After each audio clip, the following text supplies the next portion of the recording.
While we study physical workspace, we're very agile in where we actually do our work from. So we have an office that we really like to come to. But we had all the tools in place to leave and work from anywhere remotely. It was like we decided on Tuesday afternoon, like we should probably close the office down, and everyone just picked all their stuff up and went home. Yes. Nobody had paperwork. Like we don't have paperwork. We just have computers, and we had all the tools already ready. So if there was a silver lining or a blessing, I guess it would be that was not hard for us. We didn't spend 1 minute thinking about how to remote work.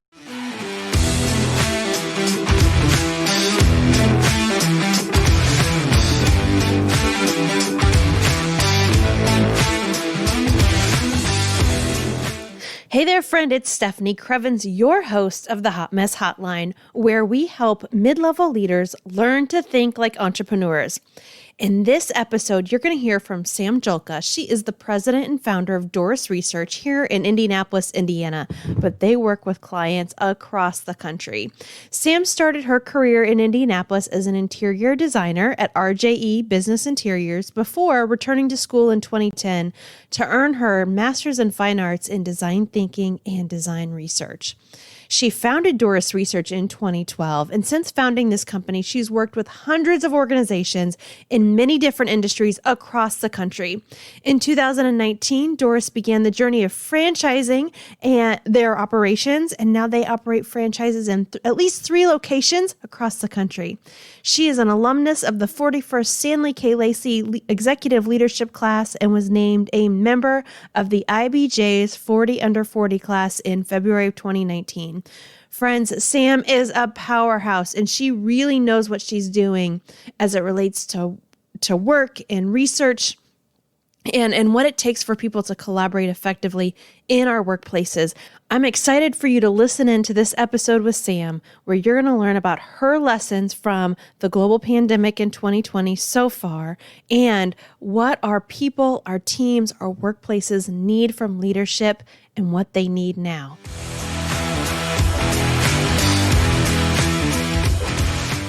Sam, let's dig into this hot mess. What has come up in your career that you want other mid-level leaders to learn about based on your experience as a CEO and as someone who's doing some good work in the world?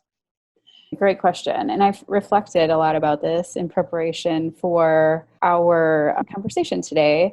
It's interesting because I'm sure people don't have these thoughts all the time, but a lot of times when I was early on in my career or early on in starting DORIS, the company that I founded in 2012, I would have thoughts of, man, I should really be facing some adversity. Like I probably don't really deserve to do what I'm doing. I haven't really faced any adversity. Which is kind of a strange thought, but I would always be like, you hear people's like success stories and they went through the hero's journey and they faced a lot of adversity and whatever it was. And I didn't have that. So I felt like it's so wrong, but it felt like something was missing. Like there should be something adverse here. It should be harder. It should be harder than this. This seems like too many doors are being opened. Yeah.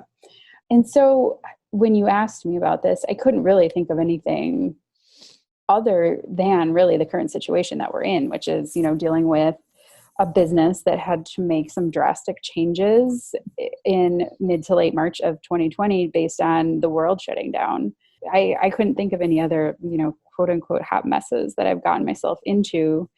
I feel like either I've been very lucky or I've risk managed my way away from those sorts of things somehow. But, we are an organization that studies people in an office. And in late March, people went away from an office and still there's really no good endpoint of when that might change, when people might come back. They are coming back. I can tell you there are people in offices again. We are working with them. We're also working with people that are not in offices. And just for listeners' sake, so we're recording this in September 2020. So for a little bit of context, Sam, walk us through what the latter half of March was like for you at DORIS. As a leader, what were your thoughts? What was racing through your head then? That's a good question. I think we were trying to figure out okay, this will last for 2 weeks, right? Like, there's no way this carries on for 6 months. And I think we were, I was having conversations with, people that were in my network that were scientists or pharma people. And I was like, okay, when is this going to be over? Trying to almost harvest some kind of answer to when were people going to go back into offices? When were people going to be back where we could be doing the work that we normally did?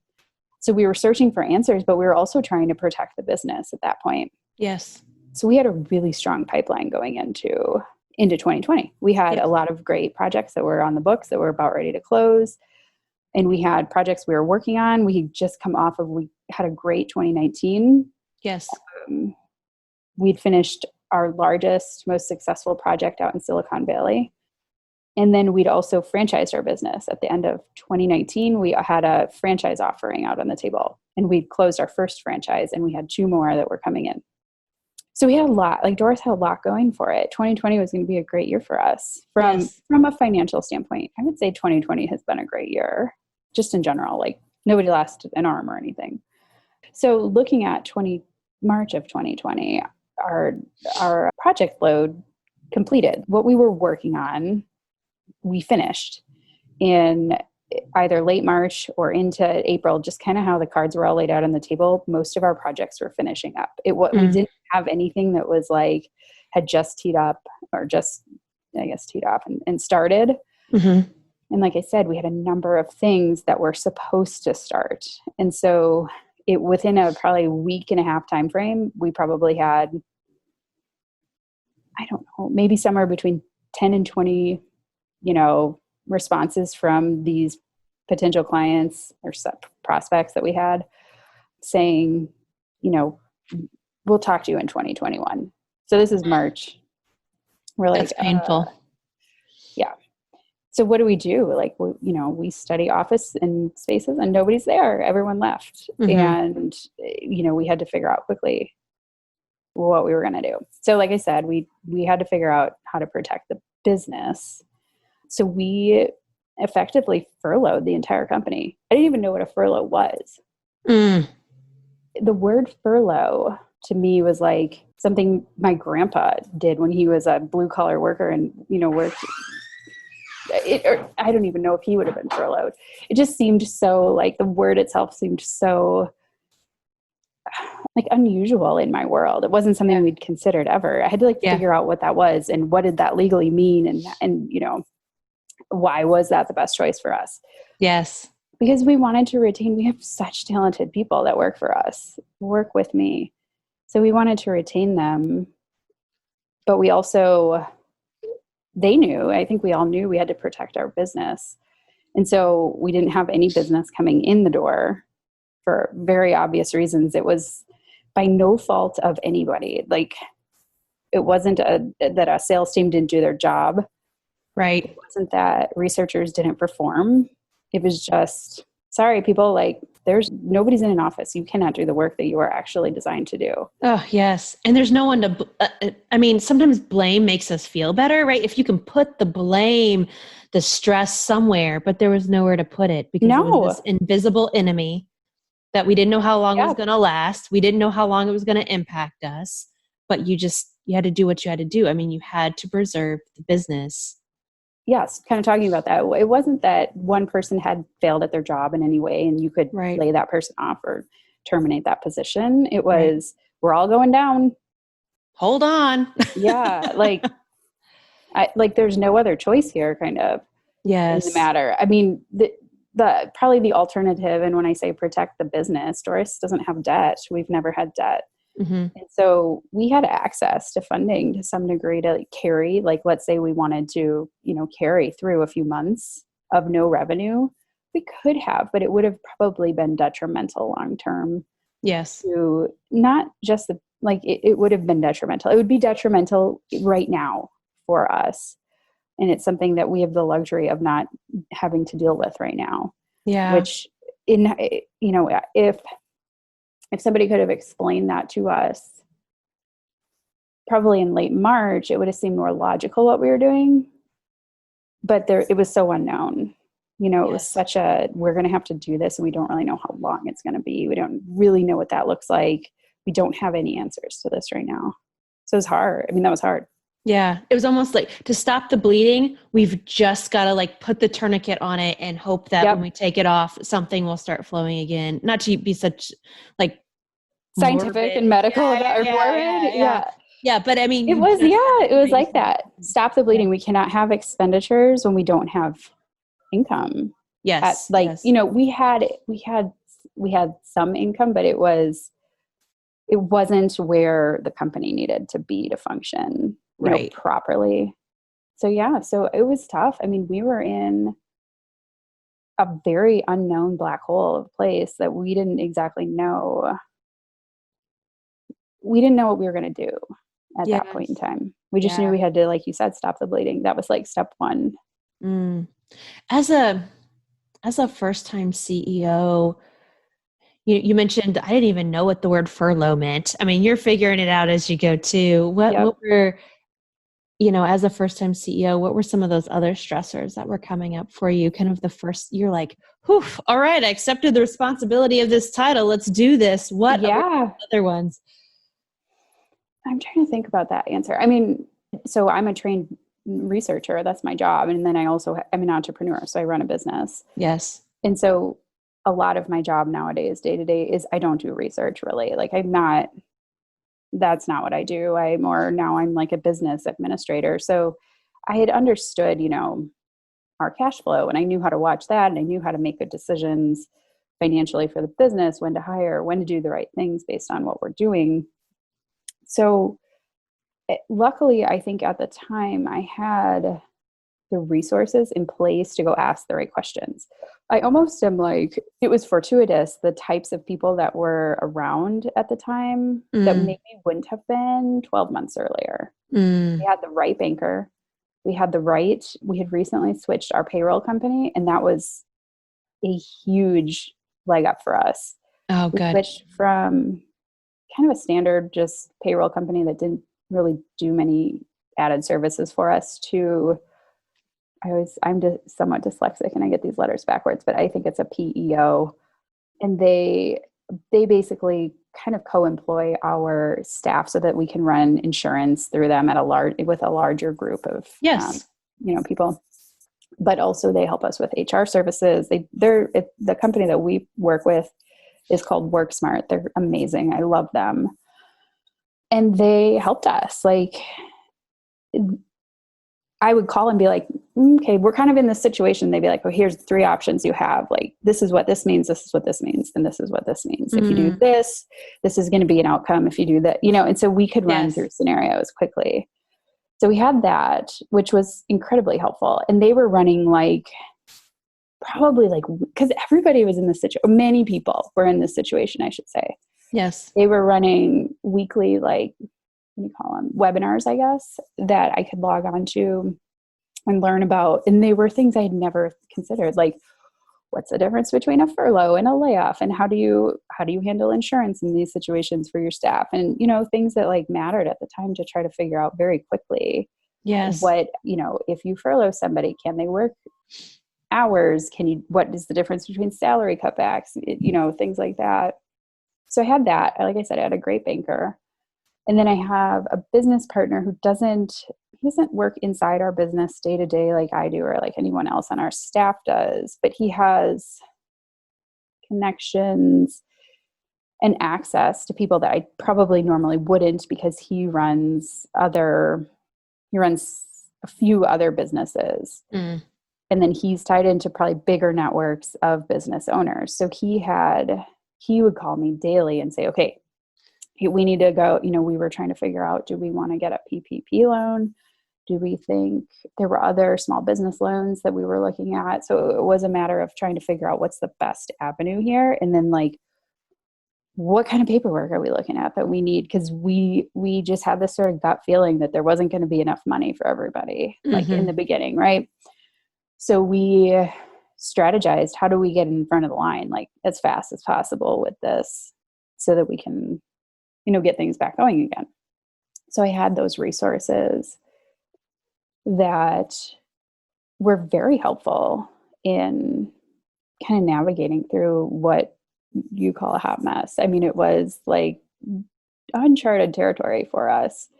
Yes. So I would say that was, the start of all this, is just trying to get on a little bit of solid footing when it comes to what are the financials going to look like for the next, few weeks or months. Mm-hmm.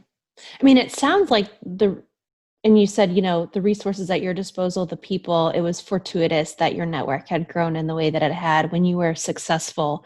And then when things weren't so rosy, those people really stepped up to the plate and were resources and trusted advisors for you, because none of us have this all figured out by ourselves. None of us can navigate a situation like this, which with such such stakes at hand. I mean, so many of us were so afraid of losing our business in those first few weeks and months just because of all of the unknowns and the uncertainty. But you Right. had people at your disposal who really stepped up their game and were in there with you and guided Yeah. you. Yeah. Like, I'm trying to kind of reflect in action on it. I probably hadn't thought about that, or maybe I had in real time, thought, wow, aren't we lucky here? But isn't that what we'd want leadership to do? Yes. Not, Yes. I'm trying to allow reading between the lines, but don't we want leaders to surround themselves with smart people a little bit, so that Yes. the smart people can help you make the right choices, do the right things, Well, and I think help people? in business, having people that you can lean on, whether or not you're paying them for it, that's what makes the world worthwhile. This is the thing that gives meaning to our lives, is to know that you can call your PEO, you can call WorkSmart, you can call your banker, and they're just there to serve you Yeah. when shit gets really hard. To Yes. me, that's why I do this work. Yes, I want the money. Yes. But at the end of the day, I do this work because it has deep meaning to develop connection and bring people together and solve real problems in real time. And when we add our layers of expertise to it, it turns out better than if we tried to Yes. go it alone. Right. Yeah. And this experience, like the people that I've been able to work through this challenge with, and the Yes. relationships I've built inside of them, God, I'll be loyal to them for a long time. Yes. That's awesome. Just, Yeah. it's it's just different than your day to day, here's my payroll, run it, Yes. It's different. It's just a different conversation when they're helping you to that degree. Yeah. Yep.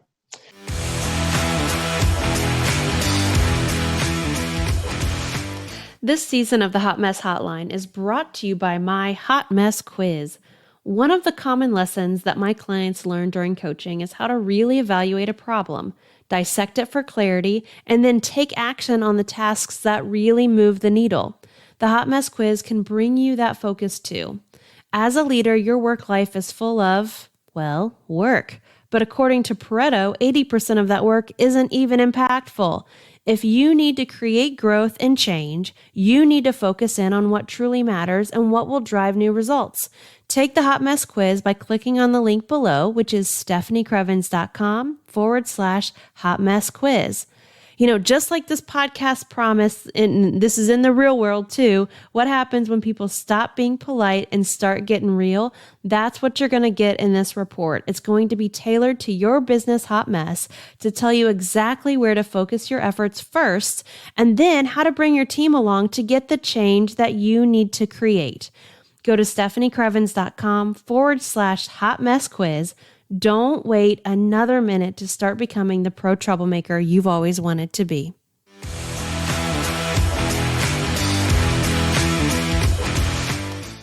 So you had these guidance counselors, if you will, through a tough time to help you navigate it. When were you able to bring your folks back after furlough? Yeah. So quickly. Or maybe it happened in stages, or, walk us through the process. A little bit, but I mean, they're all back now, and they have been for quite a while. It seems like almost that was so long ago when we talk about this, but really, I mean, I was thinking about it this morning. That was only 6 months ago. And we probably have, if we're lucky, it's only maybe 6 months until we're looking at maybe some semblance of widespread, vaccine or whatever's taking care of people, Yeah. or preventative actions or whatever. Another set of unknowns. Another set of unknowns. I don't know how long we'll be in this. And I don't know that anybody fully knows yet. Yeah. So we were down for about, I think, 4 weeks before we were able to kind of get back, bring people back. Okay. So if you furlough people, it's illegal to have them do any kind of work. So we cut ties. I'm not going to, you can't look at your emails. You can't, everything was forwarded to me. Yes. Because I'm the owner, I could still work. Probably because it was unlikely that I was going to sue my own business. So I worked. Yeah. So while under furlough, I maintained anything that we needed, which was really kind of crazy because there were things I hadn't done in a long time that I had to do. Like I had to write some research reports for us that I hadn't done in a while. And I had to go in and analyze the data and write and actually produce the report and communicate with the client. Like I had to take over those things that needed to happen. There weren't as many. It was manageable. I could do it, but I was all alone. I didn't have a buddy then to be like, hey, what do you think about this piece of data? Like, how should we, it's just like, do it. Yes. And then I had some franchises that I had a franchise we were training. So I had to pick that up, which isn't my normal. It's not normally what I'm doing day to day. So I had those things. Well, and then meanwhile, trying to figure out how to get the business kind of back up and running and figure out our go forward plan. Because I really don't think any of us thought it wouldn't pick back, that we wouldn't come back to work. I think hopefully everyone thought we'll figure out how to get through this. We just need a minute to figure it out. Yes. While everyone is in crisis mode. So yeah, we were down about a month and then we were first in line for a PPP loan. We got it right away. It wasn't no questions asked. Here's your money into your bank account.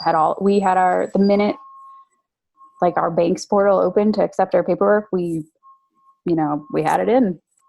That's fantastic. There was no question about it. We knew all the right things we needed to have. We had engaged all the right people.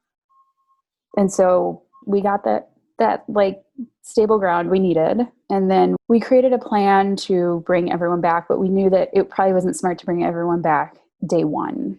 So we kind of phased in, I think, over a series of maybe 2 or 3 weeks. Mm-hmm. And when you say back, do you mean back to your physical office, back online as working, or both? Back online is working. Okay. So we were still at home. It's interesting at Doris, while we study physical workspace, we're very agile in where we actually do our work from. So we have an office that we really like to come to. But we had all the tools in place to leave and work from anywhere remotely. It was we decided on Tuesday afternoon, we should probably close the office down, and everyone just picked all their stuff up and went home. Yes. Nobody had paperwork. We don't have paperwork. We just have computers, and we had all the tools already ready. So if there was a silver lining or a blessing, I guess it would be that was not hard for us. We didn't spend 1 minute thinking about how to remote work. We already knew how to do that. So yeah, so when I say we came back, I mean, we started work up again, where we brought our employees back to work, myself included. So I had been working, but under furlough. So then I came back officially as an employee, along with 2 members of our leadership team inside of Doris. There's 7 of us. We did that because we thought what needed to happen, I think, in the first week was that the leadership team needed to figure out what the rest of the group was going to do when they came back. So that when they came in, that there were tasks, activities, things in place that people were going to start working on. Mm-hmm. And we even slow rolled back up. I think we went up to 50% and then maybe up to 75%. So we kind of gradually walked back into it. And I think because it was so unknown still, we didn't want to just say, hey, 7 full salaries back on, let's figure out how we're going to do this and spend our money, spend this PPP money appropriately here and make sure we get something that's going to last, more than 8 weeks. Yes. And so we brought on leadership. Then we brought on, our next move was people who could sell or were in some kind of marketing role. So that group came on, and then our last group to come on was the researchers, the people that execute our work. So it's almost the opposite of a roll down. Roll down, the last person out would have been a researcher. Roll up, the last person out or in was a researcher, because we needed to go find the work for them and figure out what work they were going to do. Which I don't know if that's right or wrong, but that's what we did. So there is no right and wrong. It's you just figure it out. That's true. So we did that. And then we kind of knew we had to innovate right away. Because we were, we had been given kind of a second life, but it wasn't like people were working in their offices yet. Like this was late April. Yes. We weren't wanting to talk about, at that point, we weren't even talking about coming back. It was more, if we ever come back, it might be 2021. And then the news is rolling in about Facebook delaying. Yeah. Well, all the big companies that big corporate. Yeah. It was not, they were, we're out this year, we're out into next year. So we had to figure out, well, what kind of business are we at this point? Like, who do we serve and what do we do? Like, what problem are we trying to solve for somebody now? So we knew, or I like to say we, but I think in this one instance, I'll take ownership of this one. I knew that when we would get this kind of second chance, that what we were, I guess, maybe going to be good at, or what we were maybe going to be able to do, was we were the people that were going to help people come back into offices, or we were going to be the people that were going to study how it was going for the people at home and try to figure out how to make it better for them, or what, some combination of both. So that was it. Like, that was what we were banking. Could we pivot quickly enough to study something different using different research methods? We are very traditionally inside offices. We talk to people, we look at their faces. That's kind of what's unique and special about DORIS. We aren't a survey-based company. We get in there, when we do research, we're observational, we're interviewing people, we're asking questions. Like, it is using kind of the human computer. It's not big data from a Watson. It's big data from Sam in your office looking at what you're doing. Or Emily or somebody on our team. And so we couldn't do that. That was out. So we had to figure out, how are we going to collect, we're researchers, we like data. How are we going to collect data, and how are we going to use the data to help people? So I think step one for us was really just, it doesn't matter if people are going to pay us to do anything right now. All we need is data. Like, we will find our path if we have data. And there was no time to waste. There was no time to go on some kind of like sales blitz that maybe in 3 months from now, someone, will say, sure, you can collect data from our group. Like, that wasn't what was going to happen. We were going to start collecting data, come hell or high water, like yesterday. That was going to happen. And so we did that. So we, again, not a survey company, but we went to work on designing a free survey that we were sending to any company that would take the survey, we want you to send it to your people. We're going to write a report for you. We'll meet with your leadership team, whoever you want. We'll tell you what this report says, what our findings are based on your unique population here. And that kind of caught fire for us. So we started to do these. We would have, in April, May, we did them into June. We would have a couple of these going a week, 2, 3, 4, and we'd be talking to leaders and telling them what we're finding. And they were finding their way. We found our way through various channels into organizations across the country. In the end, I think we might have engaged 26 states, almost 1,000 people took it, maybe 20 companies, very many different industries, but now we had all this data that nobody else really had, especially sort of at our level. Like, some of the maybe very large architectural firms would have data, or very large commercial real estate firms would have some, data that they were they were grabbing, but we small little Doris in Indianapolis, we had stuff to talk about with people, and we knew we needed that. So just, I guess, just doing what we knew how to do. We knew how to look at data. We knew how to collect data. This was collecting it in a different way, but it was still data. And it kind of made us happy too, right? Like we could come to work and have something to work on, something that was why we wanted to come to work anyway. Yes. Gave you a purpose. I love, Sam, what you said, the questions that you started asking as you brought people back. I just wrote down, what kind of business are we? What problem do we solve now? I mean, as a leader, as the CEO, you put a stake in the ground and said, y'all, this is our mission moving forward. We know we're researchers. Let's start researching so we have the data that we need to build the company that the world needs now, because we know what we have been doing isn't going to fit into the world moving forward. Right. Yeah. I mean, I would imagine everyone asked those questions at that time. Like, how are we relevant anymore? Oh, no. No. What you've done is incredibly insightful. It's visionary, like a leader should be. It's missional, like a leader should be. Other company responses that I heard at that time was, well, we got to double down on what we have been doing, because we know that works. Now they didn't know that worked in the new environment, or we've just got to paralyze ourselves. We're just going to play possum, if you will, in the economy and hope that we're still alive when it opens back up. I mean, oftentimes in the face of uncertainty, people don't ask powerful questions. That's why they need me. But in the face of uncertainty, they get paralyzed, or they spend so much time in the data that they don't move forward.